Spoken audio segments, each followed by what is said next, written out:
To Metron, coming to you live from the Atlanta Theater in the historic Kirkwood neighborhood of A-Town. Somebody tell me what you're grateful for this morning. Grateful to be here. Grateful to be here? Good. I'm grateful that you are here. Beautiful weather. Yes. Is it supposed to get cooler this week, or I don't know? They said towards the end of the week it might get Yeah. 70s. Can you believe it's going to be October this week? I know, it's crazy. September was like, it's like, oh, it's gone. I don't even remember September. Yeah. Did it go that fast for everybody else? Yes, it is. Extremely. What else you great? Who else is grateful? Another word from you today. I'm grateful. Yes. All right, Rhonda's vying for favorite. She's trying. She's been plotting her strategy. She's been trying to take down Dr. Sheila's. I think she saw she wasn't here, so I'm going to go in right. Eduardo. I'm grateful for this place right here on Sunday mornings. Yes. That's always been a part of my life for these last 10 or 15 years. Even on the mornings I didn't want to come and didn't come, I felt like I played a little hooky because I'm like, I need to go over there and get what I need to get. I'm grateful for you. I'm grateful for Ken. I'm grateful for Tricia. I'm grateful for all y'all people that's here this morning. I feel in my spirit, this is the day the Lord has made. Yes. Let us rejoice and be glad. Yes. So I'm grateful for the Lord. I'm grateful for all of them. Thanks for coming. Drive safely. Eddie had a milestone birthday this week, and by the way, you look great. I'm only saying this because everybody knows you had the surgery, but it worked. I mean, it definitely. I still feel like I'm 69. But thanks for your words. I do appreciate that. And thanks for, make sure Ava knows we appreciate the invitation this week, but try doing stuff on weeknights is nearly, I mean, unless Jesus asks us personally, I'd be like, Jesus, let me get back to you on that. I just have to be there in spirit. We got superstars coming up. Oh, Lord. It's like a red carpet event. Who's coming in next? Who are you wearing? Somebody else? Anybody want to try to follow Eddie's gratitude? I don't know. He raised that bar pretty high. I am thankful for technology because I listened to you last week sitting at the Buc-ee's. I mean, Sitting at the what? Buc-ee's. Oh. Buc-ee's and Jim Swilley. It I don't believe I told that. So you played me in Buc-ee's? Buc-ee's and Jim Swilley. There you go. DJ, you can't tell me you got an RV and went to Buc-ee's in the same day. Like, It's a lot. That's what I'm here for. Buc-ee's overwhelms me. I've been to a couple of, it's like, it's too much of everything. It's just like, Sandwich is good though. they are good. I had one time. But it's like, I walk in thinking, when can I get out of here? It's like sensory overload. Hey, y'all, come in. Somebody else, what you grateful for? Beth. The movie don't look better this week. I had a little incident and I was in a lot of pain for a few days, but I'm doing better. She's good. Ernie? I'm thankful that I'm laughing because Leona and I used to go to the Metro Diner and we Yeah. used to meet your parents there all the time. Really? Now you are going there. I knew Mom and Dad used to go there, but I didn't know y'all met there. Yeah. Yeah, we used to go there. We used to see them all the time. Oh, really? Yeah, we go there a lot because it's close by, and Got a big variety. and we honestly like just sitting at the counter and ordering quick and getting in and out, and yeah, it's sort of become. We were in there the other night, and I said, "Are you going to get a restraining order? Because we're here a lot." And she says, "No, y'all are awesome. We're glad when you go." That's right answer, lady. It's a little different. Yeah. Well, I'm glad to know that.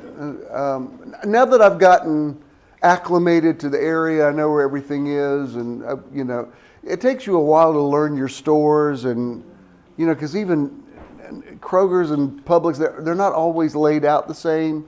So when I'm in hey, come in. When I'm in a new place, I spend so much time like walking around, and I can't see it. I don't know why. I'm like, where is? Oh, you mean right here?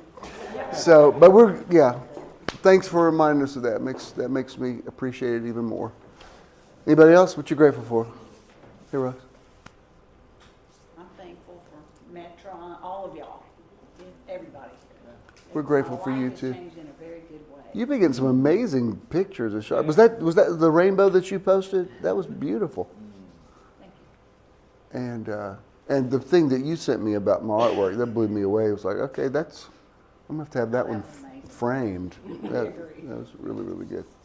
So the rest of y'all are not grateful. So what are you grateful for? Parking space. Listen, it's a miracle. When you get a parking space during soccer season here, you come in singing "How I Got Over." My soul looks back in wonder. Fauna. Grateful for another beautiful day. Grateful for everyone present. And Nina had, she had Nina's his daughter. gave her fingerprint, and for some reason, I don't know what happened, but they couldn't get it straightened up. So I just told her, I said, Nina, I said, know who you are. Just speak to wherever you have to speak to. And then, because the deadline was on the 22nd for Wellside Hospital to receive all those information. So, and as things could work out, everything just line up how it's supposed to be. Awesome. Yeah, I have to I teach on it, and then I have to remind myself, like, why don't you speak to this like you told everybody else to do? And then, oh, yeah, I guess that does work. So, yes, thanks. Good. Ross? I'm thankful for my family here, my lifeline, my husband. I'm thankful for being alive. Because I know a lot of my friends have transitioned. They're now resting in the arms of the Lord. And I'm still here. And I'm thankful. Yeah, I hear you. Is that it? All right, well, I'm certainly grateful for all of you. Let's do the Lord's Prayer, please, with addendums. Our Father, who art in heaven, presence of divine love and light that lives within us and within all of life, hallowed be thy name. We invoke the powerful creative nature of all that is sacred and holy.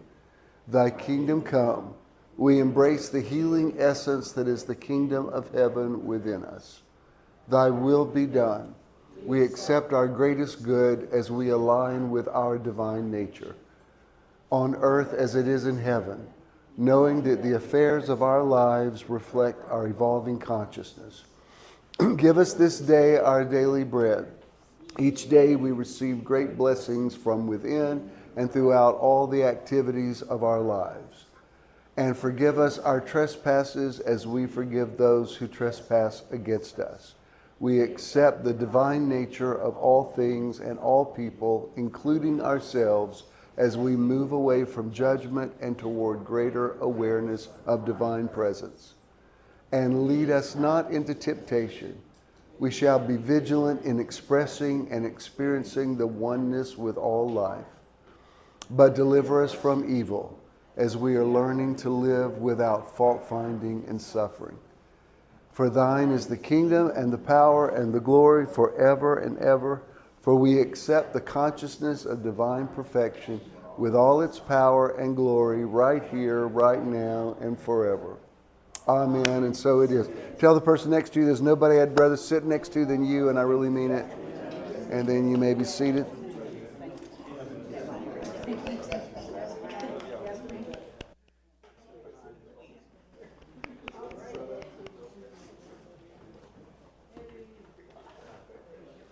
Our outreach this month is National Alliance to End Homelessness, and it's certainly something that's necessary right now. So thank you for your continued giving. And we have, I guess about a month from now, we have got Meditation Weekend number 27 in Blue Ridge, Georgia, October 25th and 26th. Blue Ridge is beautiful little town nestled up there in the mountains, and there's lots of really cute little places to eat there, and there's a train and big lake there. I'm looking forward to being there in the fall, because when we were there before, We had one of the best ones we ever had in Blue Ridge, but it was freezing cold too, so we were inside. What? It was cold. Say what? You remember that? Yeah, Ken doesn't like the cold ones. You know, he's walking around like this. And what is wrong? He goes, it's cold in here. Okay. But he likes it cold at night. We crank that air conditioner way down. Okay. You know what? I think I'm just going to get right into the teaching today. You know, this didn't start out as a series, but it seems to, I mean, it was a series, but not this lengthy. And what was it last night? We had dinner at my teacher friend, Louisa, and her husband, Leela. We had dinner at their house last night. And what were they asking you how long I speak? Is that what? And they thought that was too long? Because you said 45 minutes. I thought that's usually get longer than that. And they were like, he goes that long? So, and that's why I'm not inviting y'all. You think I get to. And thanks for your observation about the thing that I drew back in '76. Come in. That was awesome. Oh yeah, that's from the Indicator. That was our that was an ad for the Scribbler. That's supposed to be me driving, and that's Miss Moffat on the hood of the car. And I'm trying to remember who everybody else was. It was the whole staff. I know that was Edith with the glasses on it, and Lisa Lightsey with the dimples, but I can't. Oh, and that's Freddie Sando with his hair parted in the middle. I remember that.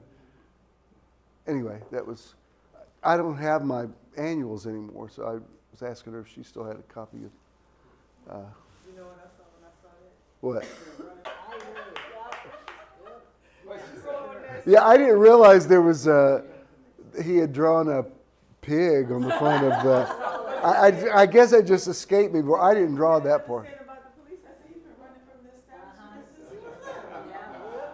Y'all have drunk the Kool-Aid.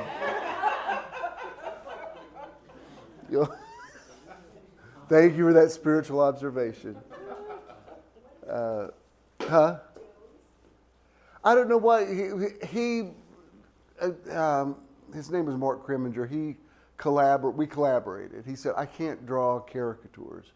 So I don't remember if I drew the people first and then he added I don't remember which came first. I mean, it was 50 years ago, so I don't remember. And I don't know why but somebody must have had a belching situation, because I'm sure I was making fun of somebody, but I don't know who. And I was noticing last night, I put her in earth shoes. You remember earth shoes that were, they slanted this way. And I guess she wore them, I don't remember, but I don't know. Huh? I don't know. He just, I don't remember any significance about that. Oh, I don't remember what that was about. I mean, 1976 was a long time ago. She's actually taught at Marist for 40 years. So she stayed at Decatur till 85. And I guess you don't have to, 'cause Marist is a Catholic school. And and it's funny because her son and daughter-in-law met in her class. Her daughter-in-law was one of her students, and I've never met him. And it's funny how time goes, because I remember when she was pregnant, I went to their house and that's when Calvin Klein jeans were real popular, and I brought a baby present that was like newborn Calvin Kleins, and now he's 30-something with two sons, and I've never met him. It's like they live in Washington, D.C. It's just funny how you can have this big gap of time. And even last night, we got there a few minutes early, so I hate when people show up at the house early, so we just sat in the car for a minute. And I said, I could drive over and show you. I said, have I ever showed you my first apartment? And he said, yes.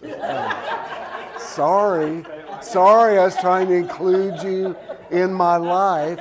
But the point was, the house they live in, they moved in 78, and I got my first apartment in 80, and I was right around the corner from them and didn't know it. We didn't have it. It was just, before social media, you would just lose contact with people. And I mean, I guess you could hire a private investigator, but, and a couple of times over the year, like one year I ran into her at a Peachtree Road race that we were both running in. But I just can't believe I lived right there by them and was unaware of it. But anyway, why was I telling you that? There was some point. About how long I speak. And so Leela, he said, have you already prepared for your sermon? I said, yeah, I've already sent my outline to my tech team, but I said it's a series, and I said I don't really over prepare. My life is the preparation. So welcome to the Metron Live podcast. Oh, I got something. I forgot. I've got something I got to do first. So I painted a painting recently. I never know what I'm going to paint. Things just come out of my spirit. Even last night with Miss Moffitt, we were talking about different people in the class, and I said, do you remember Danny Washburn and David Besho? And she said, oh yeah. I said, those guys were so smart, and they were really great technical artists. And I was telling her, I said, I remember, because I couldn't do what they did. They were very precise and very planned out and lots of angles. And I remember one day because they were both artists, and I was talking to them, and I said to this guy who I've totally lost contact with, but I said, I can't do what you guys do. And he said, no. He said, we marvel at the way you draw. And I said, why? He said, because it doesn't make sense. He said, you start draw. He said, I watch you draw things, and I can't figure out what is that. And then it becomes this thing, and like, that's what that was. And I said, I'm just as surprised as you are, because I don't know. But Tricia had given me a print recently that had a Flannery O'Connor quote that says the artist prays with, so what? The artist prays by creating. And there was one day, nearly 2 weeks ago, I just needed to pray. And so I went to the loft and didn't know what I was going to paint, but something came out. Well, anyway, it's been one of the most well-received paintings. There's been bidding wars on it, and text late in the evening last night, and clandestine meetings, money exchanged hands, and there was somebody who finally had to do a text to a couple of people and say, look, you both want this, you both have bought my stuff before, I love you both. And so one of them bowed out, but they said, if the other one doesn't come through, we're on deck. And I'm like, all right. So it's very next level, but somebody won out because they wanted to buy it for someone. So the painting, it turned into a bird, and I just wanted to paint about freedom. So it's called Free as a Bird. And I don't usually do this size. Like I just mailed one of these, like this, it was $160 to mail this size on FedEx to somebody that bought one recently. And so that's why when people ask for one, I'm like, are you local? Because, but anyway. Is it oil? There is oil on it. Well, I use acrylic paint and I use oil paint markers. They have oil paint in them. So it's the same thing as what a brush does. It's a little more precise. So I use both. But anyway, the person who purchased it wants to remain anonymous, and they have purchased it for you, Beth. Yes. This is your painting And you're free as a bird. So come and receive. And let's get the obligatory picture. Look at Ken first. Then look at BJ. And there you are. You are now, I know you already have a butterfly, but now you got a bird. Butterfly, and this will be lovely in my living room. All right. I know you want to say thank you, but they don't want you to know who bought it. So just say, thank you, Jesus. Oh, I love it. Yes, thank you, Jesus works too. And to the person who lost out, too bad, so sad. What can I tell you? Maybe I'll.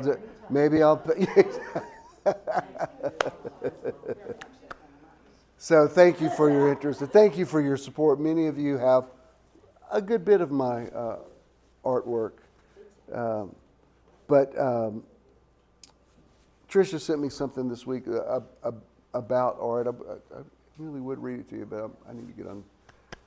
I posted it, so look on. You know how I do that. If you send me a private message, a lot of times I will shoot it without putting your name on it because I'm not asking permission. If it's something that if it's a what? I said I knew it was something. I love it. But if it's something you've written on Facebook, then I will acknowledge it. But and some things people write me is a little too personal to put on, but that one was definitely a keeper. So, having said all that, welcome to the Metron Live podcast. Did I say that already? Yes, I did. No, I welcome the people. Welcome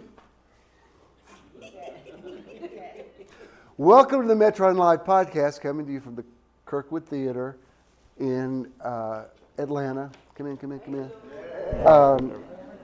Metron people, tell the podcast people that we're glad they're listening today. As always, we appreciate Charles McFall, the rock god of podcasting, who continues to make this possible, these many years. So this is going to be part 7. Speaking of the atmosphere and say, let there be light. Here's the title. In a beginning, vibrating to create the reality you want. Somebody tell me something that's resonated with you from previous installments.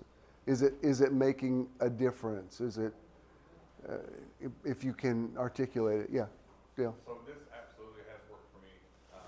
Struggle with toxic work environment. So when I go in now, I say, I speak my morning, I speak my day, I speak my everything that's going to go on forward with me. And I have learned how to take control by speaking into existence my confidence, my health, my strength, and how to deal with people who are in a toxic environment. I love it. The spirit is vibrating. Somebody else? This made me change the channel when I need to read it. If you didn't hear what Lisa said, she said learning to change the channel. Yeah, I think that was a very important metaphor that we all understand because we all have cable television. Somebody else? Beth? Every day is a beginning. Yes. Yes. Thank you, Larry. Beth? I've got a relationship that goes back a few years, and reconnecting more recently made it very difficult. Mm-hmm. And I could feel myself starting to go down a familiar rabbit hole, and I stopped. And I said, I can't do this to myself again. I can't. And I said, I'm gonna leave that over there, and I'm gonna go where I'm going. Yeah. Because that's the healthiest thing for me. And it is, That feels right. yeah. And you don't know till you know. You know what I mean? It's like sometimes a situation presents itself and you think, you know what, this confirms what I kind of already knew. Well, on top of that, there was something over the weekend that I'd been invited to with him. And I fell at my house, 16, and I hurt my back really bad. And so I wasn't really able to go that night. And then reflecting back, it was like, okay, that's why. Yeah. So, yes. Yeah, I slipped the other day. I was spraying some air freshener and it was like on the ceramic tile, and I wiped out. Let me tell you something. Falling when you get older feels a little different than when you fell when you were a little kid. So now if I do, I walk very carefully across the ceramic tile. Somebody else? You got anything, Sonia? I went back to my job. I had a eye appointment at the hospital. So I walked across the bridge to visit. You would thought a war hero was coming back from the war. It was, oh my God, we missed you. And I was like, okay. You went back for a visit. Just for a visit. Yeah. And it was like, can you come back? We missed you. And and my partner in crime, he hugged me so hard, I thought he was gonna break a rib. I was like, oh my God. But you know what? The thing that, this is how I knew it was right for me, Right. is that I felt nothing. The season's over. Yeah. It's complete. And like I was like with Beth's situation, you don't know until you go back. It was completely past. Yeah. And I And you can be grateful for it and also know.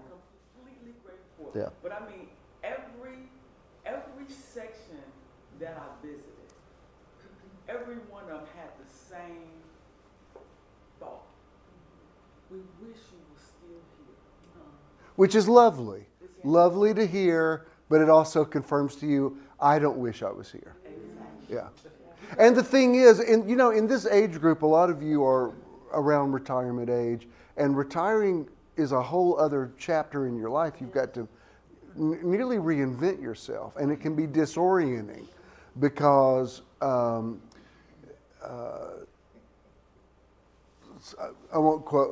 quote somebody I'll keep them anonymous. Somebody said to me recently, I feel like I've been institutionalized because of my job.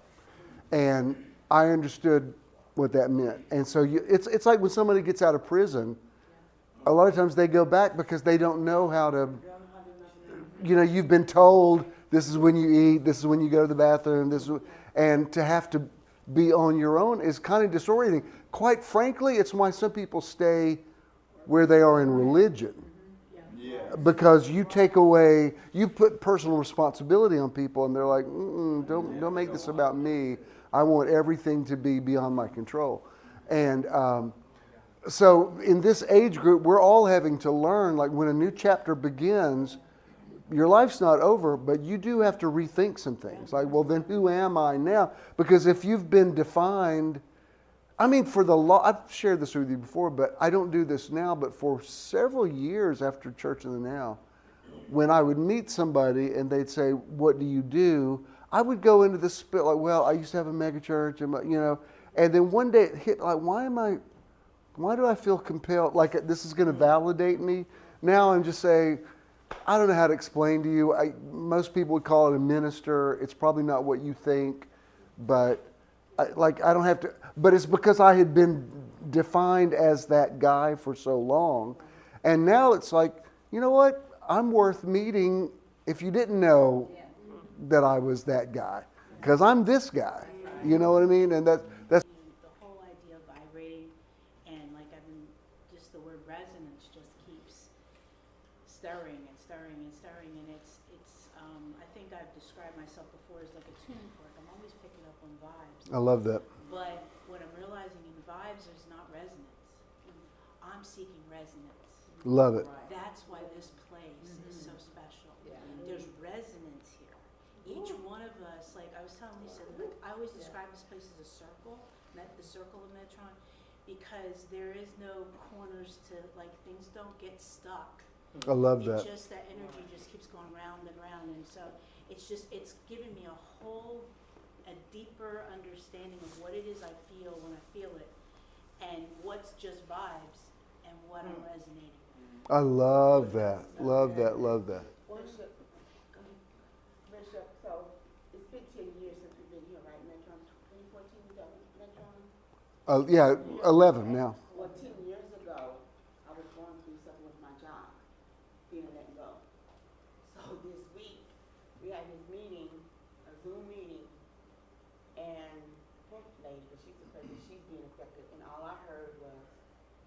closing was a severance pay, and I glazed over, because I was back there again. So, the thing is, the department's getting ready to restructure and do everything like that. I didn't hear the part, my manager, she said that the front line, which I am a frontline agent, our jobs is okay for now. But I'm thinking 10 years ago, here I go again. So what I took out of it is, well, you know what? Yes and. If my department still Right. gonna be here, fine. If not, I'll deal with it. It's a beginning. Yep. That's a new beginning. Good. Anybody else get anything out of it? Yep. Real quick. Patricia was saying something, I just said something to Arnie, Avery about this.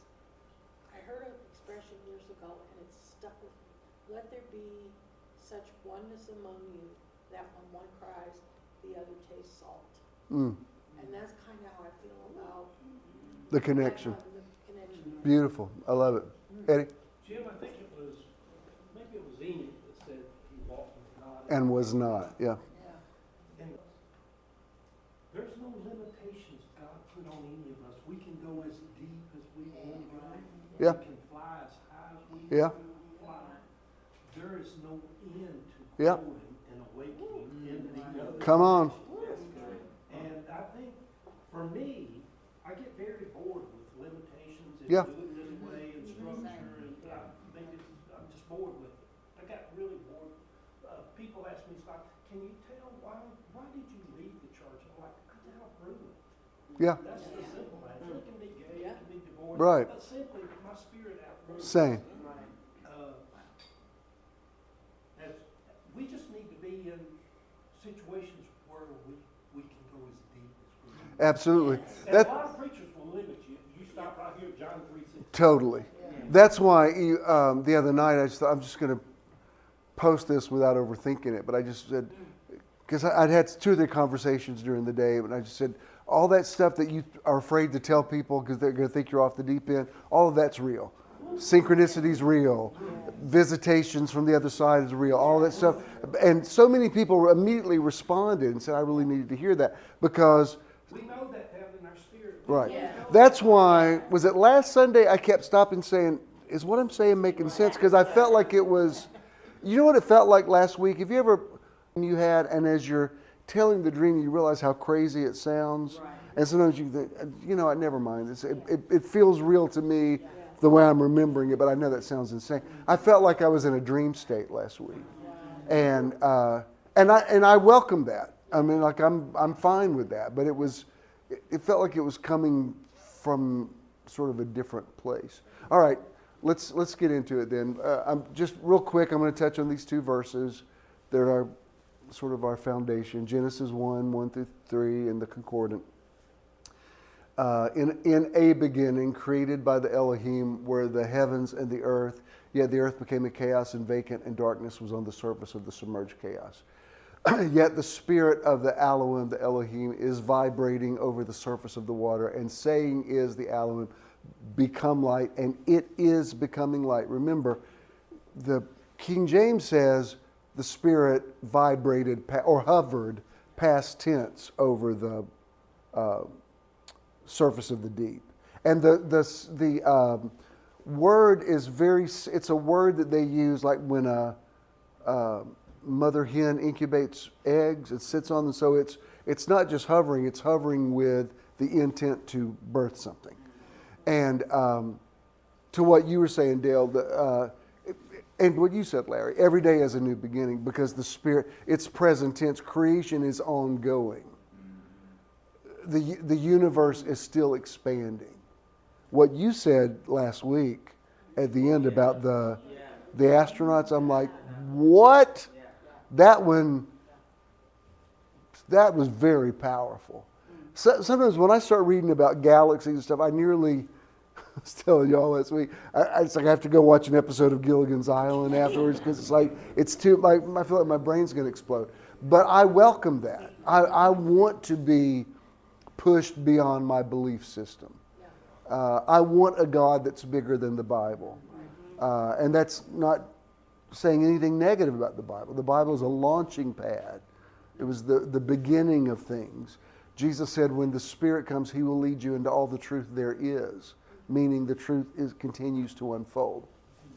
So then we had a companion scripture, John 1:1 in the Jonathan Mitchell New Testament, says, within a beginning there was the Logos, the Word, the thought, the collection of thoughts, the idea, the reason, the discourse, the communication, the verbal expression. And John says those thoughts became God. You know, when people say, no, God's a man on a throne in heaven, not according to the scriptures. You know, John knew Jesus really well. John said, you know, in a beginning there was a word, a logos, a willed action, and the same was in the beginning with God and was God. Is God a patriarchal image on a throne? That's part of God. It's not the fullness of God. Even to what you were saying, Eddie, you know, it makes me think of Paul's prayer in Ephesians where he says, I pray that you be able to comprehend with all saints what is the breadth and length and depth and height. God is deeper and higher and wider and bigger than you could ever imagine. Even with what I teach, I'm just in the edge of it. You know what I mean? There's so much more. Lee, were you going to say something? Oh, I thought you. All right. Then I'm going to show you this. I've used this verse before. I just want to put this in this outline. This is Ecclesiastes 3:15 in the Amplified Classic. That which is now already has been, and that which is to be already has been, and God seeks that which has passed by so that history repeats itself. What you just talked about was your history trying to repeat itself. What you just talked about was your history trying to repeat itself.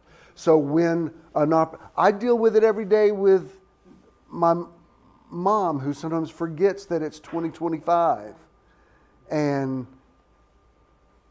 wants to tell me what time to be home, and I'm like, no, it's in 1972, and she gets it, but we're constantly like, no, that history, we're not that. And when a situation comes around again, it is a beginning. Like, am I going to just recreate this thing, or is this going to be different? And then I want to show you this, and this is what I really want to talk about today, this quote by Steven Pinker. And this kind of goes along with what you said last week, Danny. Go ahead, Michelle.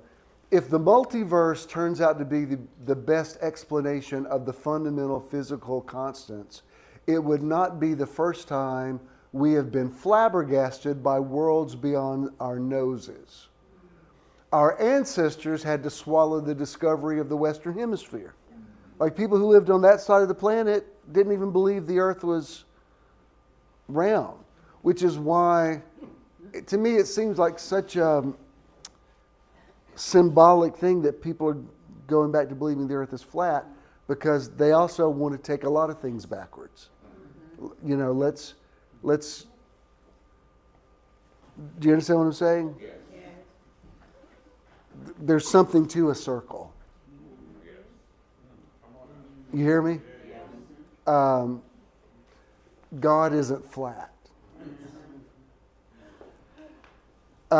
They had to discover 8 other planets, 100 billion stars in our galaxy, many with planets, and 100 billion galaxies in the observable universe, which means every time you think this is the world, it turns out this is the world. Oh, no, this is the world. Oh, no, this is the world. And it keeps expanding.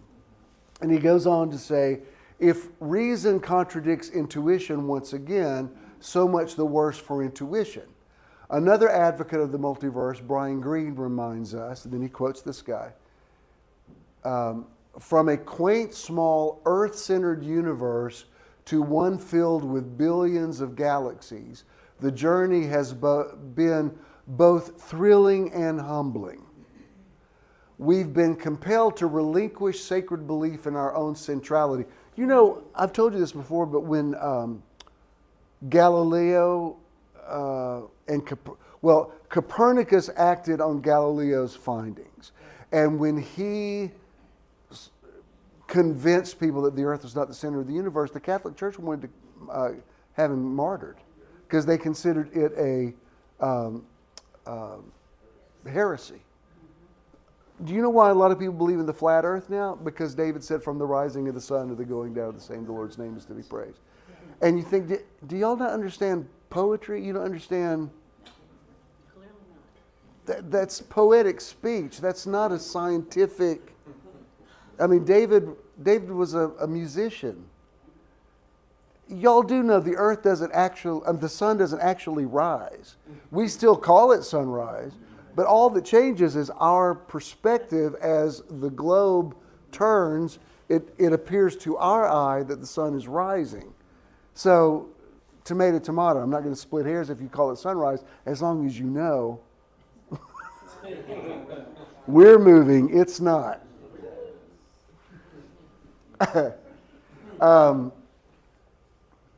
But with such cosmic demotion, we've demonstrated the capacity of the human intellect to reach far beyond the confines of ordinary experience to reveal extraordinary truth. I'll tell you this, and I know the space race has been controversial from the get-go. Like I was watching a thing the other day about the moon landing in '69, which they did actually land on the moon. Please.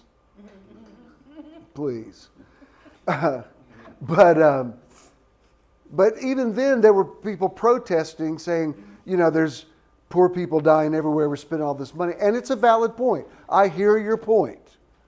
And yes, the poor you have with you always, but yeah, you got to do something about it. However, I'm also glad that people are still pushing the boundaries. I get that I can argue the point both ways. Is it money well spent? Yes, I think so. Because we have to take care of business here, but we also got to look out for where can we possibly go. And so anytime I hear that there's some breakthrough in space travel, I think, you know what? Good. People need to be reminded that there's more than just right here. You think, well, people don't care about my little world. You've got to get a bigger picture than your little world. Do you know what I mean? You have to be reminded the world's bigger than your finances and your whatever. Kind of in a way, he used the word humbling a minute ago. I'm kind of glad that I still feel overwhelmed. You know what I mean? Like I know who I am, and I speak to things and I see things happen. I know that I'm high vibrational. I always have been. I understand that. There's also things that I think I don't have an answer to that. And I'm kind of glad that I don't. Because I think once you have all the answers, then you're saying, I'm God, capital G. And when I say I'm God, I'm like, no, I'm a part of it. Like you're a part of it. And I'm glad there's part of it that still, I can still say, you know, then sings my soul, my Savior God to thee, how great thou art. I mean, why? Because I saw the stars, I heard the rolling thunder, thy power throughout the universe. I want that God. And sometimes you have to find that God through science. Did I read all that? Okay. What's the next two? Okay. I'm going to show you Mark 11:24. This is in Mark in the Now, Gospels in the Now, available at JimSwilleybooks.com and on Amazon.com. It's not too early to start your Christmas shopping. But the way I wrote this is in King James it says, whatever you believe you receive when you pray. Believe you receive when you pray and you shall have it. Here I wrote it, this is why I'm telling you, whatever you ask for in prayer, whatever you decree, believe, accept the reality that it exists in another unseen dimension or in another channel, simply because you say it. Don't suspend or delay belief until you see it manifested in the physical realm, because what is unseen is more real than what is seen. Be confident that your request is granted to you and you will get it. Your own irresistible faith will attract it to you. That's why you talked about having what what would it feel like to feel good? You nearly have to, when you were a kid, and I can remember kids in my neighborhood, we get together, I was always the idea guy, but I loved when we'd say, all right, let's play like, or let's pretend like we're on a desert island. I remember being on a swing set, like this is with my little neighbors, and we're like, all right, this is the boat, and there's sharks all around us, and the boat's going down. And we would play it for so long that it felt like we were out in the ocean with sharks around. I mean, I can remember feeling the fear of it. And that's what faith is. It's like, how would I feel if I were financially solvent? How would I feel if not just to think about it, but try to get in touch with the feeling of it. How would that feel? The next two things are memes, right? Yes. All right. Let me show you this next one, because I want to get this on the record, and then I want to talk to you. The whole is made up of the positive and the negative. You can't have one without the other. This is what I want to talk about today. By putting yourself in neutral observance, you don't see the right or the wrong, but the totality of it. The moment you see the totality, you liberate yourself. Tree of life versus tree of the knowledge of good and evil. I'll save the last one for later. So yesterday, we worked in the yard. He did the mowing, and I was doing some other stuff. And while I was picking up limbs, this is the season where they have those Joro spiders they're beautiful, but they're everywhere, and they're not. They are venomous, but not. They're like if they bit you, it'd be like a bee sting. It wouldn't kill you, but who wants that? But they're not indigenous here. They came from Japan, and this time of year they're everywhere. I mean, they're just our house, our Stone Mountain house is just.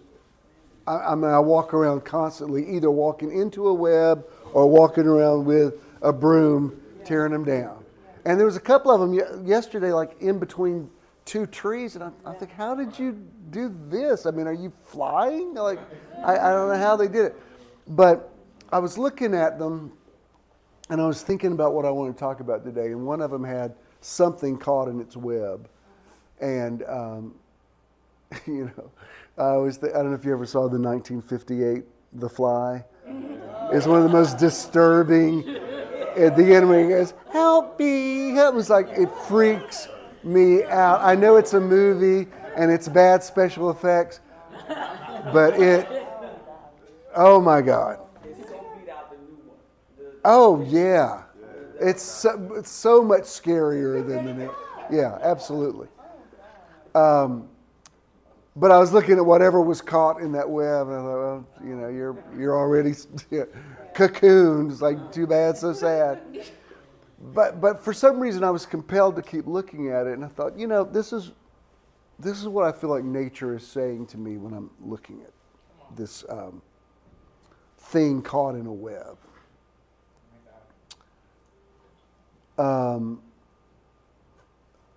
Every occurrence has other versions of it. There's the good and acceptable and perfect will of God. We've talked about that at length. Talked about changing the channel. And all of that's true. And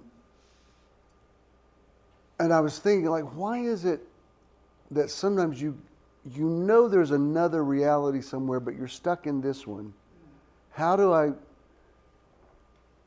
caught in this web. How do I get out of this entanglement with this current situation so that a better version of this can happen? Are y'all with me? And I immediately thought of the verse that says, "In everything give thanks, for this is the will of God in Christ Jesus for you." It doesn't say for everything give thanks. It says in everything give thanks. And I thought, there's something to that. If you're in a situation you don't like and you keep cursing it and hating it and hating it and cursing it, you're wrapping yourself up in a spider web. Do you understand what I'm saying? Like you're galvanizing it. Because some people say, well, unless I hate it, it can't change. I disagree. It's nearly like, I was even thinking about this, and just think outside the box with me here. I was thinking about, Jesus said this on several occasions, and Paul said it, and I think Peter said it. But you see this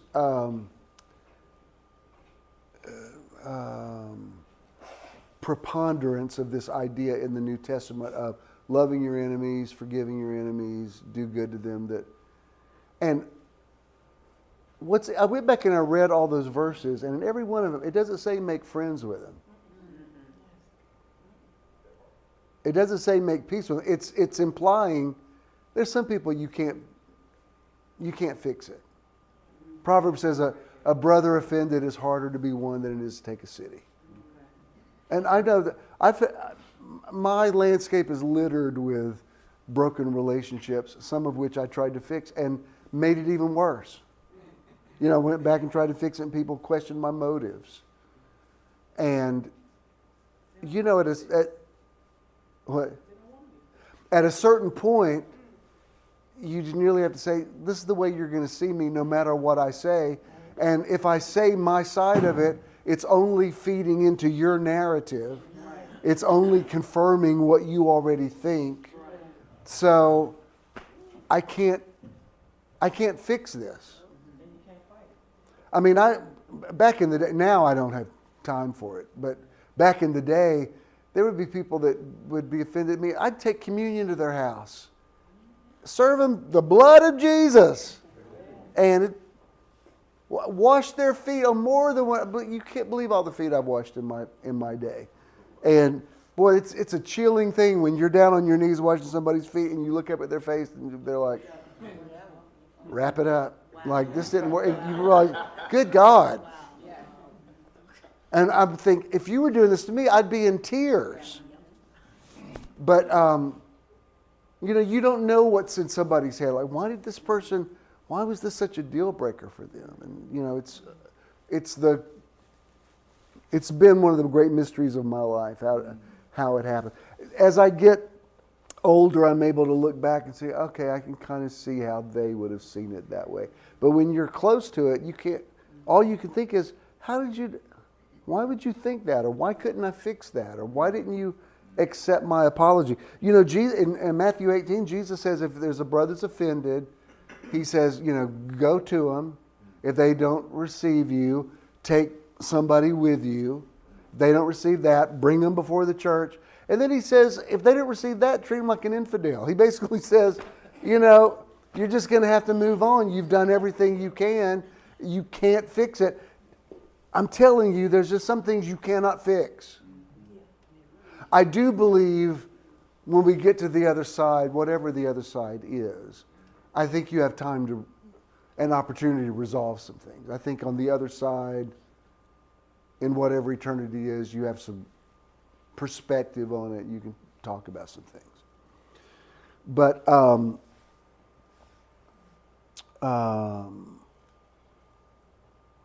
I was thinking about, why did he say love your enemies, not try to fix it?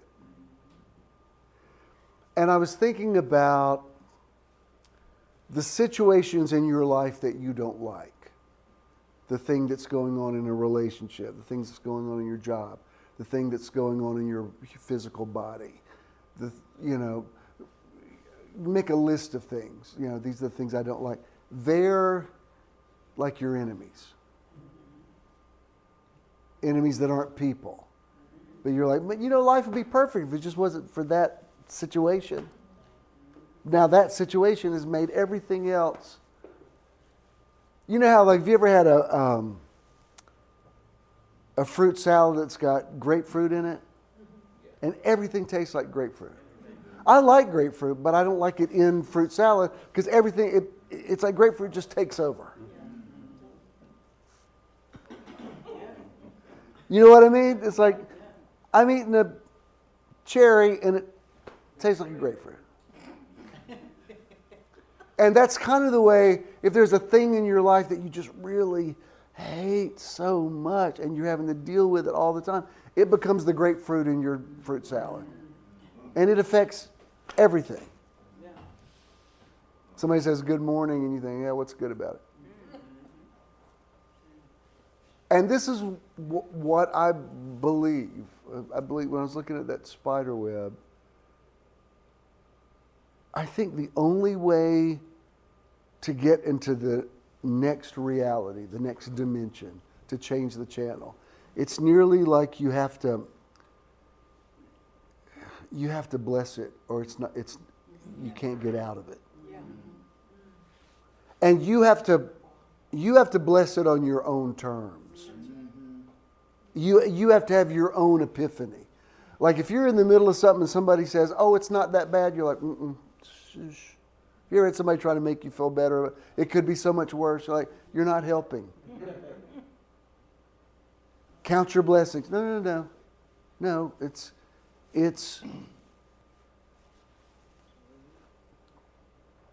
last night Louisa is an only child.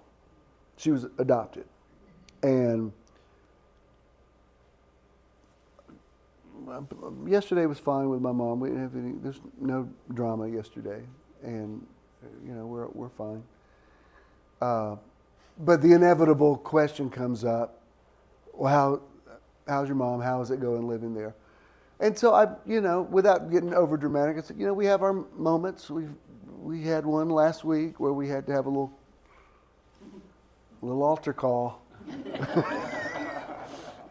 Every head bowed, every eye closed. Saints are praying. And it was, and I was stressed out and said a lot of stuff, and it just did. But I didn't want to make it about, I didn't come there to talk about that. She's got health issues, and I'm more concerned with what's going on with her. But she said, well, we had, before my mom passed, she had a brain tumor. We had to move in. There was nobody else. We had to take care of her to the end. She said it was the hardest thing I ever did. It was the worst thing in my life. She said, I remember being in a line in the grocery store, and somebody said, "How are you?" And I burst into tears. And she said I wasn't mad at my mom, but she said it was just the stress and pressure of it was the hardest thing I've ever been through. And she said, of course, you'll get through this, it'll be fine. But she said, I don't know how you're doing it. And there's a part of me that appreciates when somebody will just say, like I've told you, like when Howie said, "Can I just say to you, you're living my worst nightmare?" I'm like, yes, it actually helps me if you just say that. Because when people who don't, they mean well, but when because I've had several people do this to me lately and say, honor thy father and mother. And I'm like, oh, okay, I know that scripture. Please don't.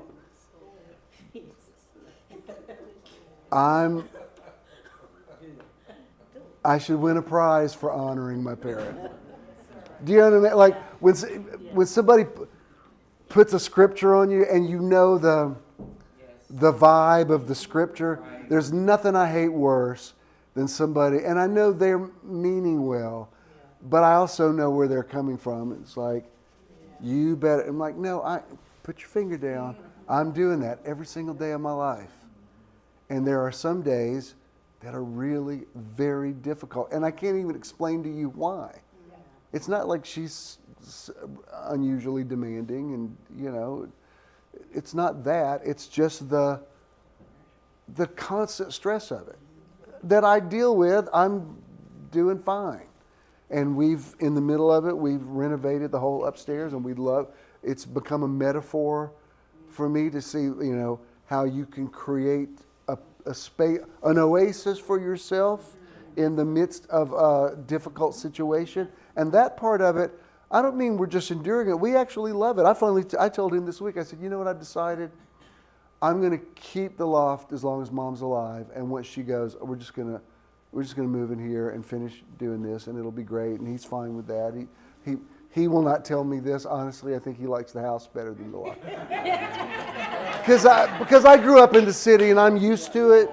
But it's required a lot from him. I mean, where we sleep now is very quiet. There's you don't hear anything. When I'm downtown, it's never quiet. Now you figured out why you married. But you got a need. Now it makes sense. But do you understand what I'm saying? If somebody tells you it could be worse, or think about somebody else, or it's a first world problem, or I get that, and all you're doing is making me feel guilty for a very human thing that I'm feeling. Which is why you have to have your own epiphany. After everybody's said their piece, you've got to look at it and say, all right, I'm going to, for lack of a better term, hate bless it. I hate it and I bless it. Bishop, Jesus said, love your enemies. I know, but you know what I think he was like? Love your enemies. I use that one a lot.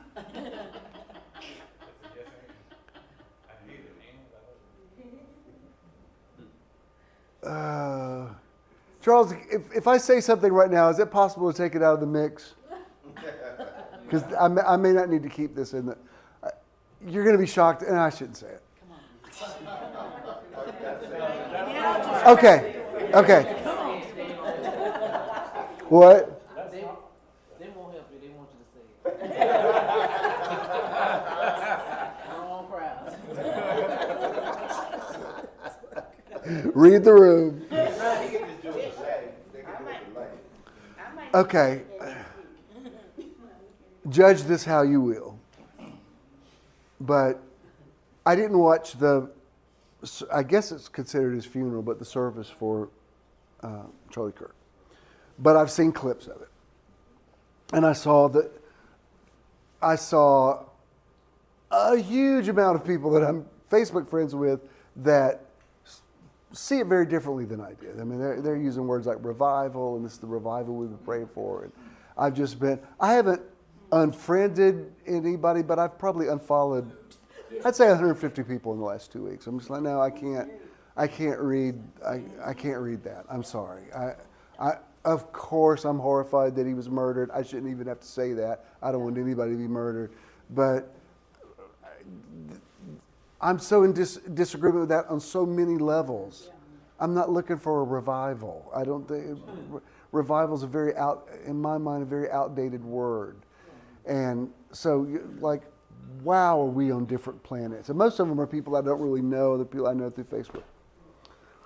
So, I've seen the clip many, many times of the guy carrying the cross. And I mean, it's a lot. It's a lot. And even this worship leader that he loves so much, I said, I hate to tell you this, but your guy sang at the Charlie Kirk thing. And he said, I was afraid he was going to. I said, and the first part of it, even when his widow gets up and says she forgives it, that's a beautiful sentiment. It also seems,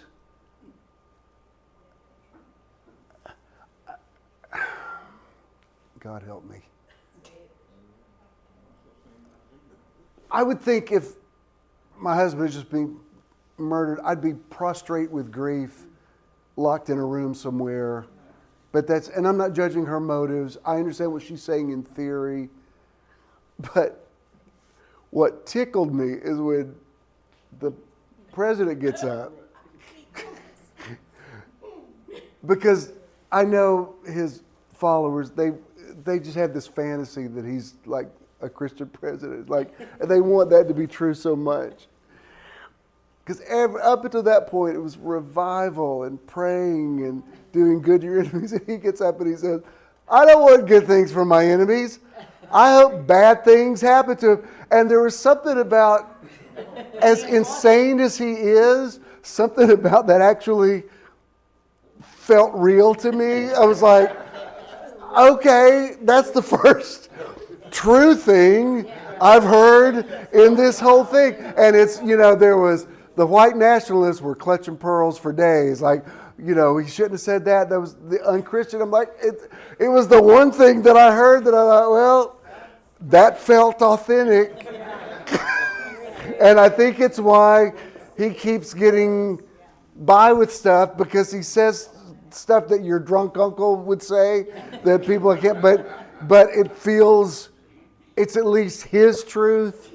And so He does what he says. I'm not about to people are shocked. do you understand what I'm saying? Believe me, I'm not, I'm not saying I can't judge her. I'm just saying, for all of it, I was like, I can't watch too much of this. That's I'm like on another planet from this. And then when he got up there, I thought, well, that's human. Right. Yes. That's him. Because I told him, if somebody shoots and kills, I said, please don't be in hair and makeup the next week.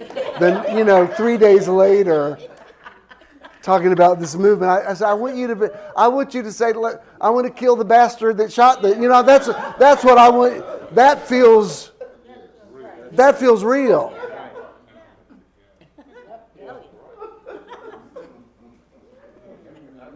Do you understand what I'm saying? And if you judge that if you judge that wrong, that's on you. That's not. I'm speaking completely from a pure heart on that. What I'm saying is, making that point to say, there are things that we all have to deal with that suck and are unfair, and you're lying if you say you don't have the thought, why is this happening to me? Because you do. And I tell you something else. When I read Hebrews 4, we have not an high priest that cannot be touched with the feelings of our infirmities, but was tempted in all points, like as we are. That to me feels like a compassion. That's Jesus who's a bruh. Jesus who just says, yeah, I feel you too. I felt the same way. If there's any way, let this cup pass from me. Do you understand what I'm saying? Now, that being said, there's some of you that dread getting up and going to work tomorrow because you got drama going on in your job. There's some of you sitting here listening to me in pain right now. And you're like, good God, what? Why is this still going on? What is up with this? You're lying if you say it's not happening. So do we believe in calling those things which are not as though they are? Absolutely. But then how do you get out of what is into the manifestation of what? And I think it's gratitude. And gratitude doesn't mean you have to like it. Do you understand what I'm saying? Gratitude is not making peace with it. Gratitude is saying, guess what? All things work together, including things that suck. All work together. I'm sorry I'm saying suck, but I've said bastard. So we're through the looking glass now. Bleep me if you need to. Hey, Charles, put me on a 3-second delay. Does that make sense? It's like I don't think you can get out of the entanglement. It's like it's not going to change until you can bless it. And it's hard. I will say that since I mentioned his widow, I will give her this. When she looked up and said, God help me, and she said, at least it appeared to be difficult to say. And I thought, all right, I'll try to give you that. Because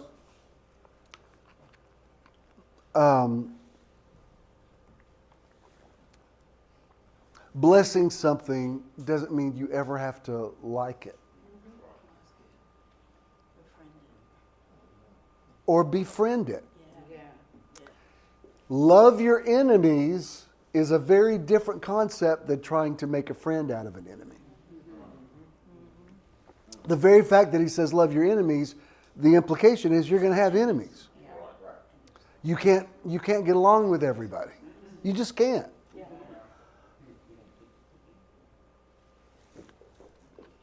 So if you hear this in your spirit, what I'm hoping you can get on board with me, it's like you don't have to pretend about your life. There are things that are very difficult, and there's really nothing anybody can say because it just is what it is. However, I do think you can live your best life. I do believe miracles are possible. I do believe there are better dimensions. I do believe there's a version of you that is healthy and prosperous and happy and whole and blessed and successful and anointed. And all of that is you. And once in a while, you get little snippets or sneak previews enough to know that he or she exists in one of the dimensions. So, I'm not even suggesting that you try to change. I'm not even suggesting that you try to improve. I'm suggesting that you find the other version of yourself that already exists, that is beyond the need for improvement. Trying to improve wears you out. I mean, discipline is great, but man, discipline just wears on you sometimes. Aren't there just some days that you think, I don't want to do the right thing. I don't want to be the bigger person. I'm tired of taking the high road. I mean, don't you feel that? And if Jesus is touched with the feelings of your infirmities, I would have to think, that may not be your Jesus, but I need a Jesus that says, I feel you, dog.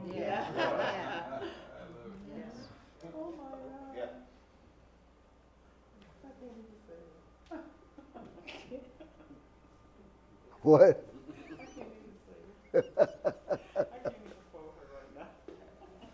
Go back, now that I've said that, go back to number 6. Oh, it's still up there. The whole is made up of the positive and the negative. You've got to get that.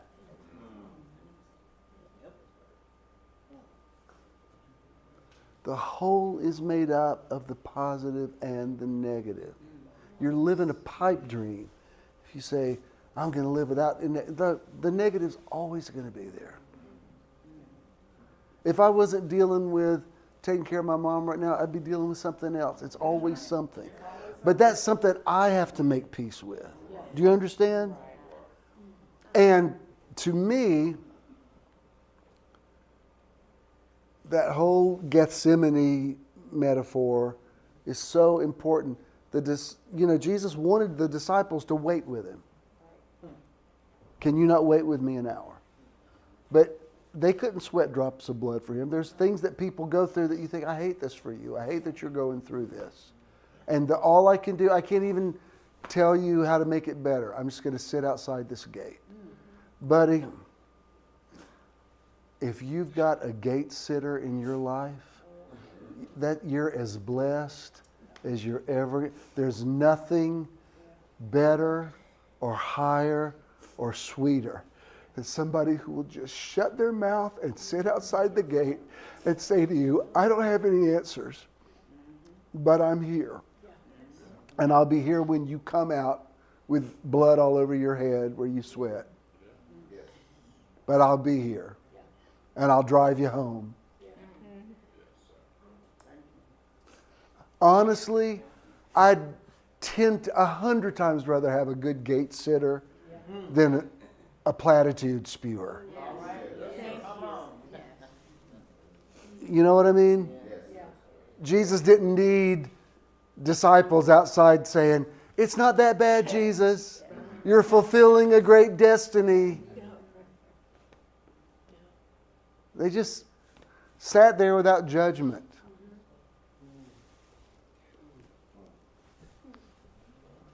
Do you hear what I'm saying? Yes. That's why so many people are turned off to Christians, because everybody's got to have an answer. Baby, some things are unanswerable. You don't even know the answer to it. And people that are so full of themselves, that's why I told you last week when Robert presented something to me, and I said, I think either scenario I could show pros and cons for either one. I said, the scripture that comes to mind to me is whatever you say your hand to prospers. I said, one thing's for sure, you don't need somebody, you've been preaching longer than they've been alive, telling you, you just ask God, and God will tell you, like, no, He won't. I've asked God all kind of things and didn't hear nothing.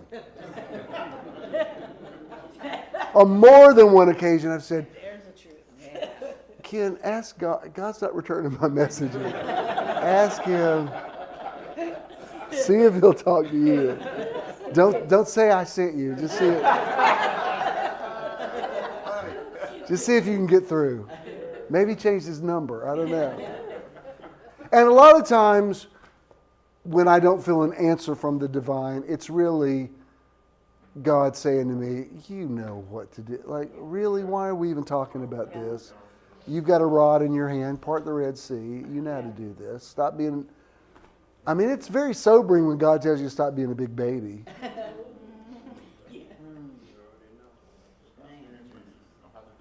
And how many things have you already been...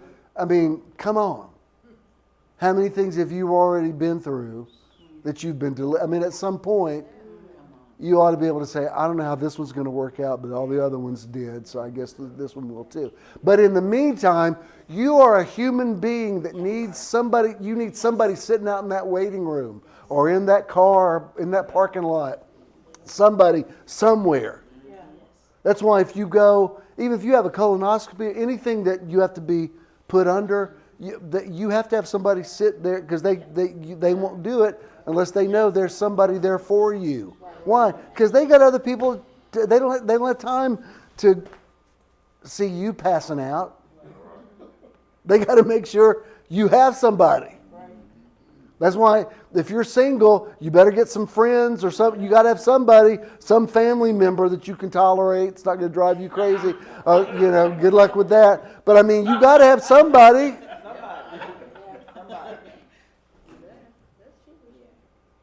I mean, all the, in relationships, and especially including marriage, romance is great and sex is awesome and all the things. But you know what really matters in the long run? Somebody that sits outside the gate with you. I don't need flowers. We don't need to be hot for each other. I just need to know. Are you picking me up at 5 o'clock? I mean, I got to depend. I got to have somebody in my life I know is sitting outside that gate. Because in the long run, all that other stuff finally, it plays out. It just does. Mazel tov. If it happened for me, well, good for you.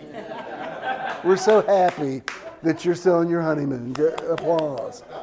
But for the rest of the human beings, you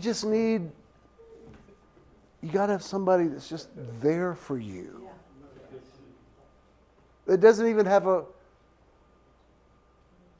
an answer to everything.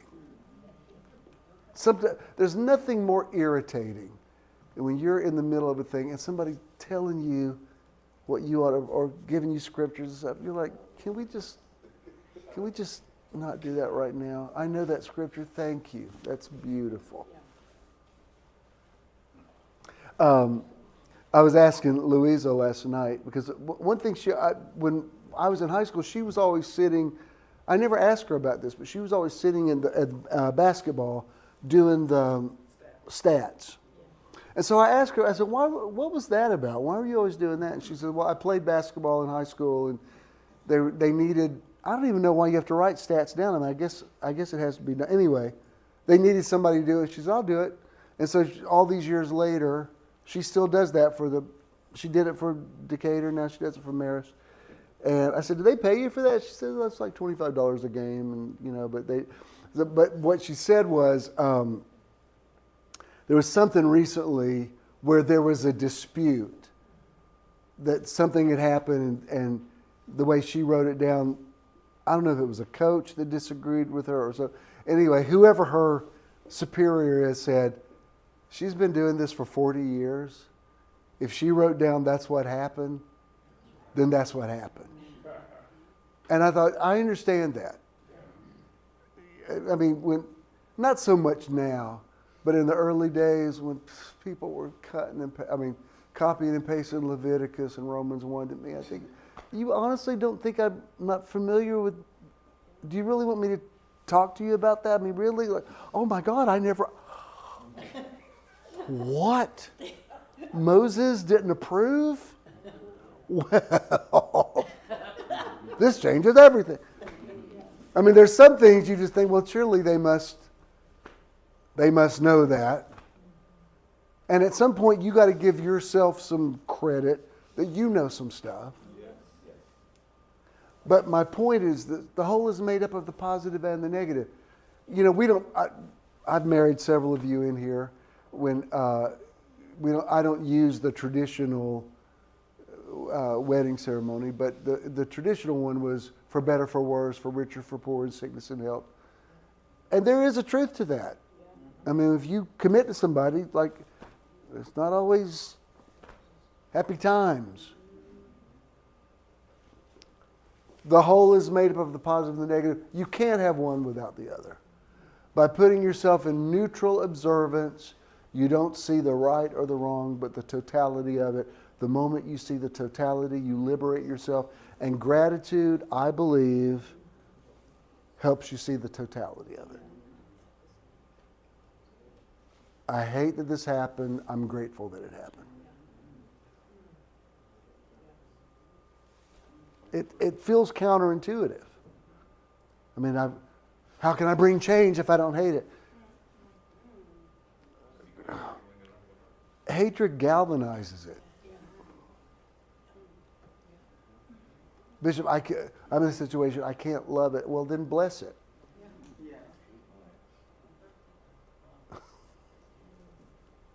All right. Here's the last thing. I'm quoting Abraham again. There simply is not enough action in the world to compensate for the misalignment of energy. But when you care about how you feel and how you tend to your vibrational balance first, then you experience what feels like a cooperative universe. I love that phrase. A cooperative universe that seems to open doors for you everywhere. Gratitude, acceptance of what is and gratitude for it causes the universe to cooperate with you.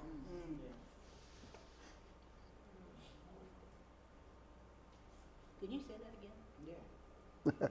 I don't remember. Acceptance. Acceptance of what is and gratitude for it causes the universe to cooperate with you.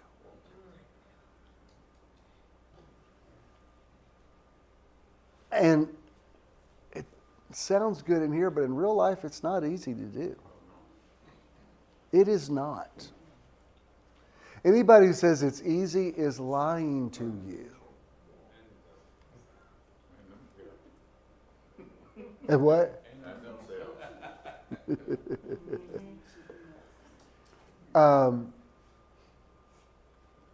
There's some things you should feel bad about. You know, some people say, well, I don't want to deal with feeling guilty for something I did. I don't think guilt and shame are valid, but owning what you did, I think is important. And should you forgive yourself? Of course. And God's never been mad at you. God's so laid back about all the stuff that we thought God cared about, clearly cares so little about the stuff that we thought was important to God. We have an entire culture that is strained at gnats and swallowed camels. But, I mean, where are your accusers? I don't have any. Well, you're good to go. I don't condemn you. What? Y'all need to pray for God. God needs to get saved. How can he not condemn this adulterer? Bishop, are you saying I should feel guilty? No, I'm saying you should be sober about some of your choices. and say, I did what I did. I was operating in the knowledge that I had at the time, but I did it. And frankly, I don't want to really make peace with it. I'm going to love that person and say, that's what you did, but you're here now. It doesn't define your entire life. Do you understand what I'm saying? I think sometimes we've been so much about, there's therefore now no condemnation. It's like, la, la, la, la, la, la. No, I've done all kinds of things that I think I should have handled that better or whatever, all the time. Am I beating myself up about it? No. If anything, I'm like, look at all the amazing things you did in spite of. Because, I've lost my cool before, I've been petty before, but I've also gotten it together and shown up thousands of times and preached to people when I didn't feel like it. Thousands. And so I also give myself that credit. Like, I did that, but baby, I did this. And the balance of that keeps me from feeling superior to anybody else. But also, you can't manipulate me either, because I'm like, I know, I'm a champion. I know I am. I love that verse. I love that verse where in John 10, where Jesus quotes the Psalms and he says, I said you are gods, but you will die like men. Because what he's saying is you're divine in human form. And it's okay. You got to love your humanity, including the stupid stuff you did. You got to love it all. You got to love it all. You got to love every version of you. Because I'm going to tell you something. If you hate this version, you're going to be stuck in that spider web with this version.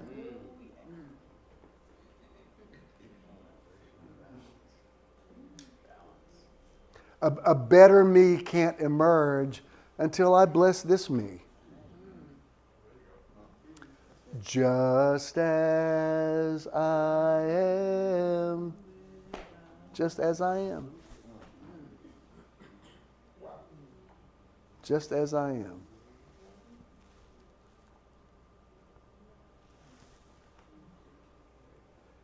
Are you opportunistic? Everybody is. Are you self-serving? Sure. You drive yourself crazy examining all your motives for everything. Oh, wretched man that I am, the things I would do, I find myself not doing. Who will deliver me from this body of death? I mean, you see it all through the scriptures, people trying to figure out, cleanse me from secret faults, keep back your servant from, people trying to figure out, why the heck did I do that? Some things you can't answer. It's like, I did what I did. And I bless myself. You got to bless yourself. You got to bless your humanity. You got to bless your mistakes. You got to bless your errors in judgment. You got to bless when you missed the mark. Because if you hate that person, you cause that version of them to come back.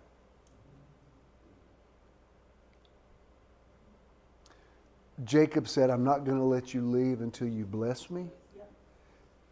Nothing in your life that you want to leave is ever going to leave you until you bless it.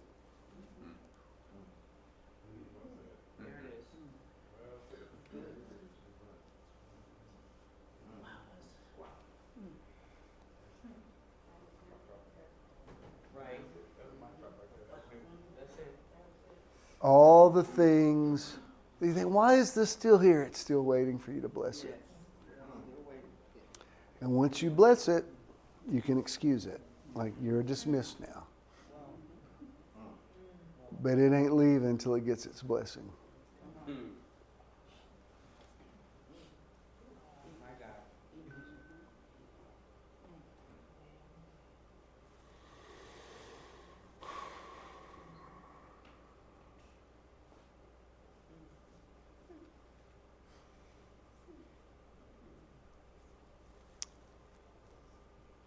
Let's all stand.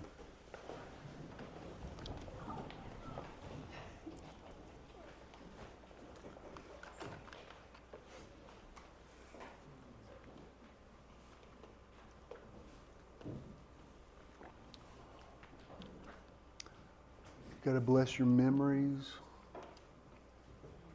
You got to bless your regrets. Bless your self-judgment. Bless your feelings of inferiority. Bless your rejection. All those things you don't like about yourself. Bless it, bless it, bless it, bless it, bless it, bless it, bless it. Bless it.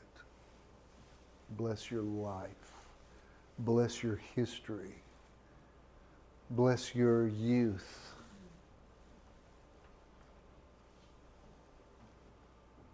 David said, remember not the sins of my youth. Let me not be ashamed. Let not my enemies triumph over me. You have to let every mistake, everything you've laid awake at night saying, why did I do that? You did it. So bless it. It's part of your story. It's part of your history. It's your Wikipedia entry. Did you get anything out of this? Yes.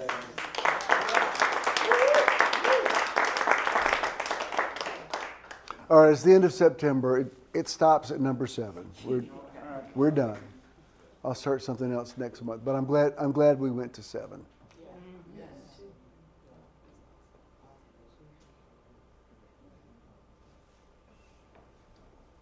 Did you hear me? Did you hear it? Yes. Did you hear me today? All right. Play the outro, please, Michelle. Contributing to Metron is quick and easy. You can give any time using any smartphone. Text the amount you would like to donate to 404-620-5044. You will then receive a notification that you successfully completed your donation. You may also visit bishopthenow.com and click the support tab to give there as well. When you contribute to Metron, you're also donating to the charity or organization of the month. Thank you for your investment into Metron. If you have a check, make to JSN. If you have cash, pay it forward. You like your painting? Oh, I love it. I've been sitting here. So do I. He was one of the contenders.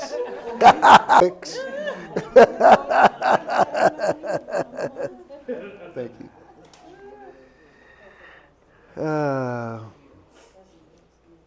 Anybody got anything you want to say before I dismiss you?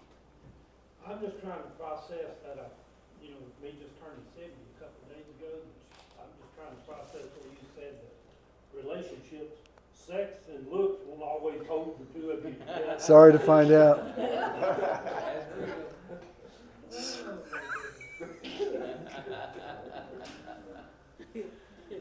Anybody else? Just within our beginning, there was a word. How about within our beginning? There is a word. And each one of us is living it every day. I received that. I hear that. Yes. In a beginning is the word. Yeah. Good. Good. I think because of your word, somehow it goes through everything, but everything that in the past week that I've had come up on my feed, like on Facebook and all that, has been about gratitude. Mm-hmm. It's been about gratitude, like that everything is so much bigger than what we think, as far as the planets, the brain being, so much like the universe and how it's structured, all of that. I think that's all from me. It's all from here. It's all a part of what we have and what we experience from having this experience here. I appreciate that. And Bishop, another thing is that I couldn't realize, when I went back, there was one woman that was celebrating 50 years of doing the same job. And she looked at me and she told me how good and how happy that I looked, with me being gone. And I realized that some people are afraid of beginning. Yeah. They're afraid of beginning. Yeah. I said, because you are older than I am by several years. I mean, she's like 10 years older than I am. And she keeps saying, well, I'm going to get there. And I'm like, but you telling me, and I noticed that the people that's in this room, you know, and all the things that we've been through, we're not afraid of a beginning. We're willing to do a beginning, Right. no matter what the situation is, because we're grateful for where we've been. We're grateful for what Yeah. we're going through, but we'll step into a beginning Yeah. in a heartbeat. But people are afraid of a beginning, which is why they stay where they are. Right. And when they're forced into that beginning, it don't last long. Yeah. Agreed. Anybody else? All right. Whatever has been said in these installments of this series that needed to be said, let it not return void, but prosper in the thing whereunto it is sent. I send you all with a blessing. You're all blessed people. You have blessed lives. Your spirit and soul and body are blessed. You live in a blessed atmosphere. You are a blessing. Everywhere you go this week, you will be blessed, and you will bless people. You will bless the world. You will bless humanity. Those of you listening at home, you are a blessing. We are blessed. And the rest of your day is blessed. Go in peace. Love you.